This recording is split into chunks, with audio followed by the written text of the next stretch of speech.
بسم اللہ الرحمن الرحیم اللہم نحمدک کما ترضی ونصلی علی حبیبک وآلہ کما یرضی ونحب محبوبک کما ارتضی اما بعد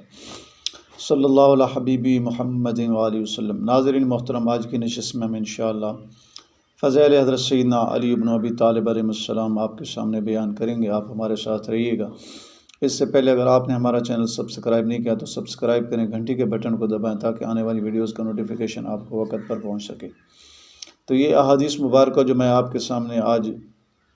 ذکر کر رہا ہوں، جن کا مفہوم عرض کر رہا ہوں، یہ اگر آپ نے پڑھنی ہو تو امام نسائی رحمۃ اللہ علیہ نے فضائل الصحابہ پہ کتاب لکھی ہے، تو آپ اس میں ملاحظہ کر سکتے ہیں۔ تو پہلی روایت جو ہے وہ آ رہی ہے حضرت سعد بن ابی وقاص رضی اللہ تعالیٰ عنہ سے۔ فرماتے ہیں کہ لما غزا رسول اللہ صلی اللہ علیہ وسلم غزوۃ تبوک، کہ جس وقت ہمارے نبی پاک صلی اللہ علیہ وسلم غزوہ تبوک کی طرف تشریف لے جا رہے تھے، تو آپ نے خلف علی رضی اللہ تعالیٰ عنہ بالمدینہ تھی، مدینہ طیبہ کے اندر اپنے اہل و عیال پر جو ہے سیدنا علی کرم اللہ وجہہ کو اپنا نگران اور حفاظت کے لیے مقرر فرمایا، اور دیکھ بھال کے لیے فرمایا کہ تم یہاں گھر رہو، اہل و عیال کی جو ہے نگرانی کرو، حفاظت کرو، اور تم گھر کی حفاظت کرو، اہل خانہ کے جو ہے محافظ رہو، تم یہاں مدینہ طیبہ اور جو ہے مدینہ میں ہمارے گھروں کی حفاظت پر تم مامور ہو۔ تو جب مقرر فرما دیا تو بچوں اور اہل و عیال کی آپ حفاظت فرما رہے تھے، تو اس دوران جو ہے ہمارے نبی پاک صلی اللہ علیہ وسلم صحابہ کرام کے ساتھ آپ تشریف لے کر چلے گئے۔ تو حضرت سیدنا علی کرم اللہ وجہہ بھی تو دل جو ہے چونکہ محبت بہت زیادہ رکھتے تھے، سب سے زیادہ محبت تھی اپنے نبی پاک صلی اللہ علیہ وسلم کی ذات مبارک سے،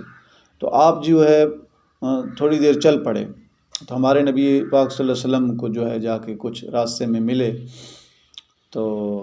آپ صلی اللہ علیہ وسلم نے فرمایا فقال لہ النبی صلی اللہ علیہ وسلم یا علی، آپ صلی اللہ علیہ وسلم نے فرمایا سیدنا علی کرم اللہ وجہہ کو، یا علی، اے علی، انما خلفتک علی اہلی، میں نے اپنے اہل پہ تجھے جو ہے خلیفہ بنایا تھا، اما ترضیٰ، کیا آپ راضی نہیں ہیں ان تکون منی بمنزلۃ ہارون من موسیٰ، کہ آپ میرے نزدیک ایسے ہیں جیسے ہارون علیہ السلام موسیٰ علیہ السلام کے لیے تھے، غیر انہ لا نبی بعدی، علاوہ اس کے کہ میرے بعد چونکہ نبی کوئی نہیں ہے۔ ہمارے نبی پاک صلی اللہ علیہ وسلم نے فرمایا کہ کوئی نبی نہیں ہے میرے بعد، لیکن ہے کہ آپ کا مقام و مرتبہ میرے نزدیک ایسے ہے جیسے ہارون علیہ السلام کا موسیٰ علیہ السلام کے لیے تھا۔ سبحان اللہ، کیسی شان ہے حضرت سیدنا علی کرم اللہ وجہہ کو۔ آپ فرما رہے ہیں کہ علی، آپ کو میں نے اپنے اہل پر جو ہے خلیفہ مقرر کیا تھا، تو آپ راضی نہیں ہیں اس چیز پہ؟ حضرت سیدنا علی کرم اللہ وجہہ فرمایا کہ میں بالکل راضی ہوں۔ تو آپ واپس تشریف لے آئے اور آپ کے جو ہے پورے مدینہ اور اہل مدینہ کی جو ہے حفاظت پر جو ہے مامور ہوئے اور حفاظت فرمائی۔ سبحان اللہ، کیا شان ہے مولا سیدنا علی بن ابی طالب علیہ السلام کی ذات مبارک کی، کیا شان ہے۔ دوسری روایت ہم آپ کے سامنے نقل کرتے ہیں، یہ حدیث مبارک جو ہے ان ابی اسحاق، حضرت ابو اسحاق سے ہے رضی اللہ عنہ، فرماتے ہیں قال حدثنی حبشی بن جنادہ، حضرت حبشی بن جنادہ السلولی رضی اللہ عنہ فرماتے ہیں کہ قال رسول اللہ صلی اللہ علیہ وسلم، کہ نبی پاک صلی اللہ علیہ وسلم نے ارشاد فرمایا علی منی و انا منہ، کہ علی مجھ سے ہیں اور میں علی سے ہوں۔ سبحان اللہ، فرمایا کہ علی مجھ سے ہیں اور میں علی سے ہوں، میں علی سے ہوں، کیسی محبت فرمائی۔ اور اگلی بات فرمائی ارشاد ولا یؤدی انی الا انا او علی، میری طرف سے کوئی بھی کچھ ادا نہ کرے، یا میں ادا کروں گا یا میری طرف سے میرے علی ادا کریں۔ ہاں سبحان اللہ، لین دین کا معاملہ ہو، قرض ہو، تو فرمایا میری طرف سے کوئی بھی ادا نہ کرے، یا میں خود ادا کروں گا یا علی ادا کریں۔ سبحان اللہ۔ تیسری روایت ان زید بن ارقم رضی اللہ تعالیٰ عنہ، حضرت صحابی رسول حضرت زید بن ارقم رضی اللہ تعالیٰ عنہ، ان سے مروی قال، فرماتے ہیں کہ لما رجع رسول اللہ صلی اللہ علیہ وسلم عن حجۃ الوداع، کہ نبی پاک صلی اللہ علیہ وسلم حجۃ الوداع سے جس وقت واپس تشریف لے کر آ رہے تھے، تو ونزل غدیر خم، غدیر خم ایک جگہ تھی، تو وہاں آپ نے پڑاؤ فرمایا، صحابہ کرام بھی ساتھ تھے، 1.25 لاکھ کا مجمع تھا، تو امر بدوحات، آپ نے ایک کجاؤں کے بارے میں حکم فرمایا کہ ان کو جو ہے جوڑ کر ان کا ایک ممبر بنایا جائے۔ فقممنا، تو روایات میں کیا ہے کہ ان کو جو ہے کھڑا کیا گیا، ان کا ایک ممبر بنایا گیا۔ ثم قال، تو پھر ہمارے نبی پاک صلی اللہ علیہ وسلم نے فرمایا کہ انی قد دعیت، اور فرمایا کہ فوجبت الی قد ترکت فیکم الثقلین، تو احدکما اکبر من الآخر کتاب اللہ و عطرتی اہل بیتی۔ سبحان اللہ۔ پھر ہمارے نبی پاک صلی اللہ علیہ وسلم نے ارشاد فرمایا، میرے صحابہ، میں تمہارے اندر دو چیزیں چھوڑ کے جا رہا ہوں، بہت شان میں وزنی ہیں، ٹھیک ہے نا جی، بہت عظیم الشان چیزیں چھوڑ کے جا رہا ہوں۔ احدہما اکبر من الآخری، ان میں سے ایک دوسری سے بڑی ہے شان کے اعتبار سے، کتاب اللہ و عطرتی اہل بیتی، فرمایا کہ ایک تو کتاب اللہ چھوڑ کے جا رہا ہوں اور اپنی عطرت یعنی اہل بیت چھوڑ کے جا رہا ہوں۔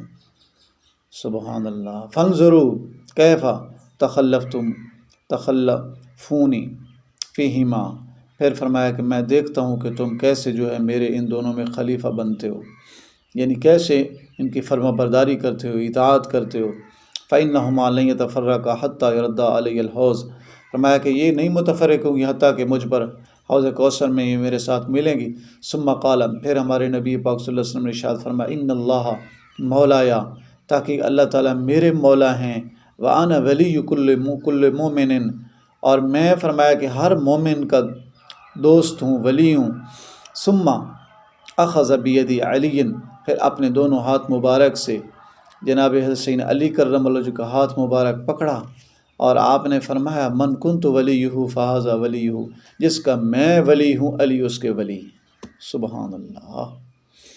فرمایا، اور ایک حدیث مبارک میں، من کنت مولاہ فہذا علی مولاہ، یہ لفظ مبارک بھی آتے ہیں، اور اس روایت مبارک میں یوں لفظ ہیں، من کنت ولیہ فہذا ولیہ، فرمایا جس کا میں ولی ہوں تو فہذا ولی، بس یہ بھی اس کے ولی ہیں، یعنی حضرت سیدنا علی کرم اللہ وجہ کا ہاتھ مبارک تو آپ کے دونوں ہاتھ مبارک کے اندر تھا، تو فرمایا کہ جس کا میں ولی ہوں یہ بھی اس کے ولی ہیں۔ اور پھر اگلی دعا کیا ارشاد فرمائے، اللہم وال من والہ، اے اللہ میرے علی سے جو دوستی رکھے تو اس سے دوستی رکھ، وعاد من عادہ، اور جو میرے علی سے دشمنی رکھے تو اس سے دشمنی رکھ۔ توبہ نعوذ باللہ من ذالک۔ تو یہ کیسی دعا فرمائی۔ لہٰذا اہل بیت عظام سے جو محبت رکھتا ہے، ادب رکھتا ہے، پیار رکھتا ہے، ادب رکھتا ہے، ان کے لیے ہمارے نبی پاک صلی اللہ علیہ وسلم نے اللہ تعالیٰ سے دعا کی ہے کہ اللہ تعالیٰ اس سے محبت رکھے، اور جو دشمنی رکھتا ہے اہل بیت عظام سے نعوذ باللہ، تو فرمایا کہ اے اللہ تو اس سے دشمنی رکھ۔ تو جو اہل بیت عظام سلام اللہ علیہم سے دشمنی رکھتے ہیں نعوذ باللہ، خارجی نسبی یا کسی قسم کے بھی بدبخت ہوں، جہنمی کتے ہوں، تو اللہ تعالیٰ بھی ان لوگوں کے ساتھ دشمنی رکھتے ہیں۔ چوتھی حدیث مبارک جو آ رہی ہے، تو صحابہ کرام فرماتے اخبرنا سہل بن سعد رضی اللہ عنہ نے ہمیں خبر دی، ان رسول اللہ صلی اللہ علیہ وسلم، تاکہ نبی پاک صلی اللہ علیہ وسلم نے ارشاد فرمایا کہ یوم خیبر کے دن، جس وقت غزوہ خیبر ہو رہا تھا، فرمایا لأوتین ھذہ الرایا، یہ جھنڈا جو ہے میں فرمایا کہ غدن کل کو اس شخص کو دوں گا، یفتح اللہ علی یدیہ، فرمایا کہ اللہ تعالیٰ اس کے ہاتھوں پہ فتح عطا فرمائیں گے، یحبہ اللہ ورسولہ ویحبہ اللہ ورسولہ، سبحان اللہ۔ فرمایا کہ اللہ اور اللہ کے رسول اس سے محبت رکھتے ہیں، اور وہ اللہ کے رسول سے محبت رکھتے ہیں۔ سبحان اللہ، کیسے لفظ مبارک ہیں کہ اللہ کے رسول اس شخص سے محبت رکھتے ہیں، اور وہ شخص اللہ کے رسول سے محبت رکھتا ہے۔ اب دوسرا دن جب آیا تو صحابہ کرام کو انتظار تھی کہ ہمیں جھنڈا ملے گا، تو آپ نے فرمایا کہ علی بن ابی طالب کہاں ہیں؟ حدیث شریف کا مفہوم ہے، صحابہ کرام نے بتایا کہ حضور یا رسول اللہ صلی اللہ علیہ وسلم، ان کی آنکھوں مبارک میں جو ہے تکلیف ہے، آپ نے فرمایا ان کو بلایا جائے۔ حضرت سیدنا علی کرم اللہ حاضر خدمت ہوئے، ہمارے نبی پاک صلی اللہ علیہ وسلم نے اپنا لعاب دہن مبارک سبحان اللہ ان کی آنکھوں پہ لگایا، دعا فرمائی، ان کی آنکھیں ٹھیک ہو گئی۔ تو پھر انہوں نے عرض کی، یا رسول اللہ صلی اللہ علیہ وسلم، میں پھر جا رہا ہوں، اور میں پھر انشاءاللہ جو ہے یہ فتح کر کے آؤں گا۔ تو اللہ تعالیٰ نے پھر جو ہے خیبر کے دن فتح عطا فرمائی۔ سبحان اللہ، کیا شان ہے مولا سیدنا علی بن ابی طالب علیہ السلام کی، کیا شان ہے۔ اور پھر اگلی حدیث مبارک عن علی رضی اللہ تعالیٰ عنہ، حضرت سیدنا علی بن ابی طالب علیہ السلام سے خود مروی ہے، قال فرماتے ہیں والذی فلق الحبہ وبرا النسمۃ، فرمایا کہ قسم ہے اس ذات کی جو دانے کو جو ہے پھاڑ کے اس میں سے جو ہے تنا نکالتے ہیں، وبرا النسمۃ، اور پھر اس کے بعد فرمایا ہے کہ انہ لعہد النبی صلی اللہ علیہ وآلہ وسلم، انہ لعہد النبی الامی صلی اللہ علیہ وسلم الیہ، کہ میرے نبی پاک صلی اللہ علیہ وسلم نے مجھ سے وعدہ فرمایا اور مجھ سے یہ عہد لیا اور مجھ سے وعدہ فرمایا اور مجھے یوں فرمایا کہ اللہ یحبنی الا مومن علی، فرمایا کہ مجھے میرے نبی پاک صلی اللہ علیہ وسلم نے یوں فرمایا کہ اے علی تم جو ہے یہ کہو اور تجھ سے جو ہے محبت وہ رکھے گا جو مومن ہوگا، اور فرمایا سیدنا علی کرم اللہ وجہہ نے کہ مجھ سے نہیں محبت رکھے گا مگر مومن بندہ، اور مجھ سے نہیں بغض رکھے گا مگر منافق بندہ، یعنی فرمایا کہ مجھ سے محبت ہمیشہ مومن محبت رکھے گا، اور بغض کون رکھے گا؟ جو منافق ہوگا، جس کے دل میں منافقت ہوگی، نفاق ہوگا تو وہ بغض رکھے گا۔ لہٰذا ہم آج اس کسوٹی پہ اپنے آپ کو پرکھ سکتے ہیں کہ اگر تو ہم آپ کی اہل بیت سے حضرت سیدنا علی کرم اللہ وجہہ سے محبت رکھتے ہیں تو سمجھ لیں کہ ہم مومن ہیں، اور اگر خدا نخواستہ کوئی ایسا بدبخت ہے جو بغض رکھتا ہے تو پھر وہ سمجھ لے کہ وہ منافق ہے۔